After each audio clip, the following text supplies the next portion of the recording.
Luzon, Visayas at Mindanao. Isa na namang insidente ng pagmamalupit ng ina sa sariling anak ang nahuli sa Maynila. Ang ina ilang beses na hinataw ng kahoy ang anak na 9 na taong gulang sa gitna ng kalsada. Sinampana ng reklamong pang-aabuso ng bata o child abuse ang nanay na may dati na palang record sa barangay. Pasintabi lang po mga kapuso masela ng video na inyong mapapanood. Nakatutok si Emil Sumangil. Masayang nakikipaglaro ang 9 na taong gulang na bata sa kanyang mga kaibigan nang biglang nagpumiglas ang bata at iniwan ang mga kalaro sa kapatakbong tumawid ng kalsada. Dito na sunod na nakuna ng kanyang ina. May tangang kahoy at sinundan ang tumawid na anak. Nang abutan ng babae ang kanyang anak sa bangketa, kinapitan niya ito saka hinataw ang bata. Kinaladkad ng ina ang kanyang anak pabalik, pero pagdating sa gitna ng kalsada, muling pinagkakataw ang bata.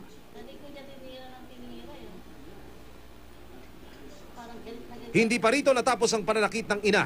Hinataw ulit ng patpat ang bata hanggang sa bago makabalik sa bahay nila. Agad na umaksyon ang barangay sa insidente. Nirescue ang bata at inaresto ang ina nito na makikitang nagdadabog pa sa loob ng barangay hall. Kanina, sinampahan na ng Manila Police District ng reklamong paglabag sa child abuse law ang ina na nakakulong sa Sampaloc Police Station. Dumating ang lolo at lola ng bata sa barangay hall. Lumuluha silang nakiusap sa tumatayong complainant sa kaso na si Kapitana Lourdes Lantica para iatras ang reklamo laban sa kanilang anak. Sana kung maaari, bigyan pa ng isang pagkakataon yung anak ko. Na nagmamakaawa ako na. Pero tila napikon si Kapitana. Kaawa niyo yung anak niyo. Yung apo niyo di niyo kinawa dahil mag-aamong likod. Ayon pa sa Kapitana. Nagmumura pa siya dito. Ang sabi niya, manda ka sa akin, makakalabas din ako. Papatayin kita, sabi doon sa anak. Tama ho ba yun? Apo niyo yun, dugo niyo yun. Tama ba yung gagawin ng anak niyo? Iba na yung nasa utak ng anak niyo. Ayon sa barangay, may dati ng ibang record sa kanila ang inireklamong ina. Madalas ko siya mahuli sa Caracruza sa kanto. Ngayon, itong huli, di nakita ko ulit siya. Tapos, tumakbo. Pa ako niya, binaliwala ko.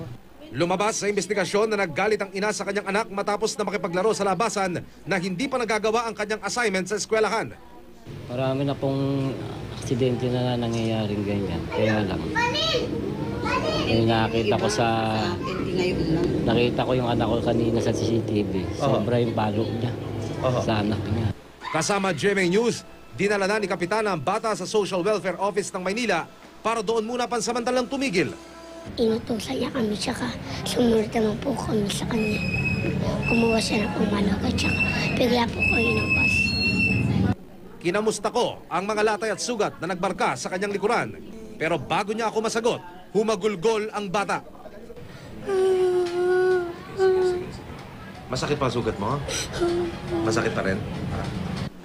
Ayon sa isang psychologist, hindi basta lumilipas at malalim na tumatanim sa mga bata ang pang-aabusong sinasapit nila, lalo sa kamay ng ama o ina. Posibleng maging rebellious sila, pasaway, hindi lang sa magulang, kundi sa mga authorities, mga authority figures. So basta kinokontrol sila, pasaway na sila.